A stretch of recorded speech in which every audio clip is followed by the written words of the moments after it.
One of the things that we offer at Fiorenza Dental Group is treatment for sleep apnea and snoring. The fastest and easiest way to reduce the amount that you snore is by getting a laser treatment of your soft palate. The back of your throat is a very soft cartilage tissue, and when you snore, most of the time it's because that tissue back there is vibrating.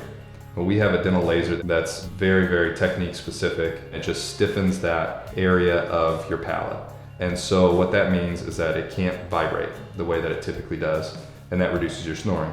Now, if you don't just have a snoring problem, if you have actual sleep apnea is something that is very well treated with what's called a CPAP. A CPAP is one of those masks that you wear and blows air down into your lungs all night so you can continue to breathe. The problem with CPAP is that they're very difficult to use. So what we make here are dental appliances that help with your sleep apnea. All of them are called mandibular advancement devices. It brings your bottom jaw out. So when your bottom jaw comes out, your whole airway comes out with it. When you're sleeping and you stop breathing, that just means that your airway gets closed off. With our sleep apnea appliances, we bring your entire airway forward, make it bigger, and so that it's harder for it to shut as you're sleeping.